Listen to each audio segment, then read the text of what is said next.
बिस्मिल्लाहिर्रहमानिर्रहीम। मैं आज आपको किसी भी प्लॉट की मेज़रमेंट या उसकी पैमाइश किस तरह करते हैं मैं उसके तरीक़ेकार आपको बताऊंगा। आप कोई प्लॉट लेना चाहें या बेचना चाहें या किसी भी किस्म की उसको डील करना चाहें, आपको उसका साइज़ ज़रूर कंफर्म करें। बाज़ लोग ये गलती करते हैं कि बाद दफ़ा प्लॉट का कोई सौदा कर लेते हैं, किसी घर का सौदा कर लेते हैं और एक्चुअल साइज़ उसका नहीं निकालते। जो असल उसका साइज़ है, जो उसको अलॉट किया गया है, वो एरिया आपको पता होना चाहिए। इसी तरह आप अगर कारोबार कर रहे हों, आप डीलर हों, आप एजेंट हों या किसी भी तरह से इस कारोबार से मुंसलिक हों, प्रॉपर्टी के बिज़नेस से, तो आपको ये बुनियादी मालूमात होनी चाहिए। एक प्लॉट है जिसको मैंने साइज़ लिखा हुआ है 60 फीट का। अगर एक फ्रंट मिसाल के तौर पे है और उसकी एक साइड 75 फीट है, तो सिंपल ये है कि उसके एरिए को निकालने के लिए आप इन दोनों के प्रोडक्ट निकाल लेंगे। 60 को आप 75 से मल्टीप्लाई कर देंगे, प्लॉट का एरिया आपके पास आ जाएगा। मगर आपको ये पता होना चाहिए कि प्लॉट का फ्रंट और साइड दोनों आमने सामने बराबर होनी चाहिए। मिसाल के तौर पे अगर ये 75 फीट के एक साइड है तो ये साइड भी 75 की होनी चाहिए। 60 फीट अगर ये है तो भी सामने की भी 60 फीट होना चाहिए। इस शर्त के साथ तो आप इस स्क्वायर को सिंपल, इस एरिया को सिंपल अंदाज में निकाल सकते हैं। अब आपने जब इन दोनों को मल्टीप्लाई किया, 75 को और 60 को, तो 45,000 स्क्वायर फीट, क्या स्क्वायर फिट हमने अभी कैलकुलेट किया है। लेकिन हमें गज में प्लॉट चाहिए होता है, तो इस लिहाज से हम उसको 9 से डिवाइड कर देते हैं, तो वो हमारे पास 500 गज आ जाएगा। यानी 500 स्क्वायर यार्ड का प्लॉट आपको, 500 गज का जो प्लॉट आमतौर पे कहलाता है, उसको हमने कैलकुलेट किया है इस सिंपल तरीक़ेकार से। अब मैं आपको बताता हूँ कि 9 से डिवाइड हम क्यों करते हैं या मल्टीप्लाई क्यों करते हैं। याद रखें, किसी भी स्क्वायर में 9 खाने होते हैं, 9 खाने होते हैं, 9 बॉक्सेस होते हैं। आप स्क्वायर फिट को स्क्वायर यार्ड में कन्वर्ट करना चाहते हो तो सिंपल इसको 9 से डिवाइड कर दें। ये इस तरह आप स्क्वायर यार्ड निकाल लेंगे। और इसी तरह स्क्वायर यार्ड को अगर स्क्वायर फिट में कन्वर्ट करना चाहें तो उसको 9 से मल्टीप्लाई कर देंगे। तो लिहाजा जब 9 से मल्टीप्लाई करेंगे तो वो स्क्वायर फिट आ जाएगा उसका एरिया। यहाँ हमने इसके दोनों साइड्स असल में फिट में थी। रनिंग फिट हमने देखा, ये रनिंग फिट ये था, रनिंग फिट ये था, सेम ऊपर इधर भी था। लिहाजा इसका पूरा एरिया जो है हमारे पास, सिंपल एक साइड को दूसरी साइड से मल्टीप्लाई करेंगे तो हमारे पास ये इसका एरिया आ जाएगा, जो कि 500 गज का ये प्लॉट था।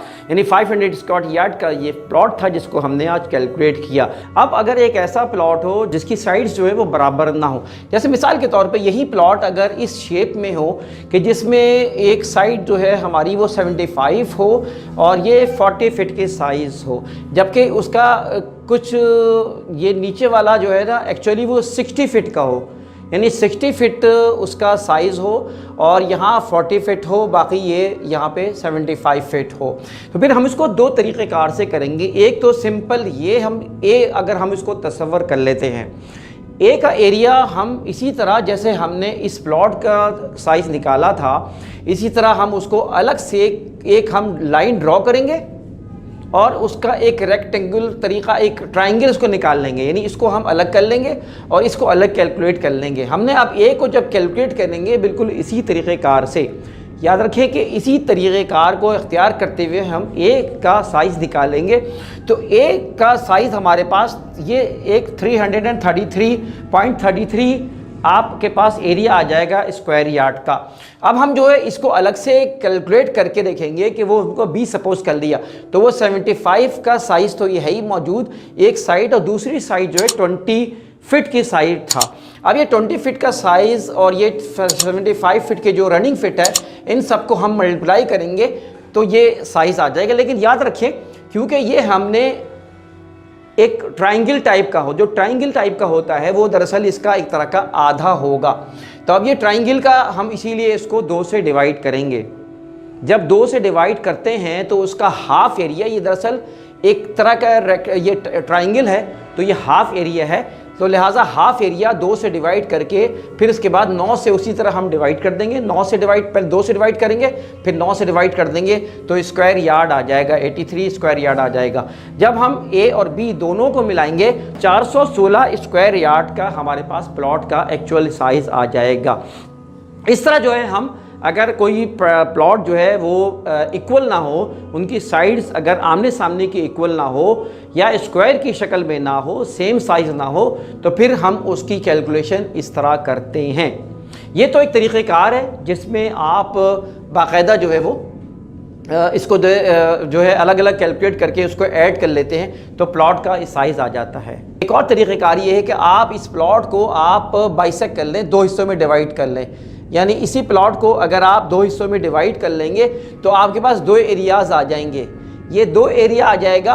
आप इसी तरह जिस तरह मैंने इसके एक ट्राइंगल के तरीक़ेकार से मैंने इस ट्राइंगल को 2 से डिवाइड करके साइड को यानी 2 से डिवाइड कर दिया, इसी तरह आप इसकी 2 साइड अलग है, ये साइड अलग है, ये साइड अलग है, इसको आप डिवाइड करें 2 से और इस साइज़ को अलग कैलकुलेट कर लें इसी तरीक़ेकार से, और इसी तरीक़ेकार से इसको भी कैलकुलेट करें। मिसाल के तौर पे इसको हमने कह दिया सी, इसको कह दिया हमने डी, तो सी को आप अलग कैलकुलेट करेंगे, डी को आप कैलकुलेट अलग करेंगे।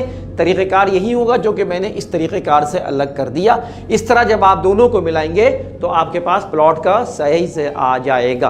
तो ये तरीक़ेकार है किसी भी प्लॉट को या किसी घर को या किसी भी ऐसी जगह को जो इस शेप में हो, किसी तरह की शेप में हो, इस तरह आप उसकी मेज़रमेंट कर सकते हैं। बहुत शुक्रिया।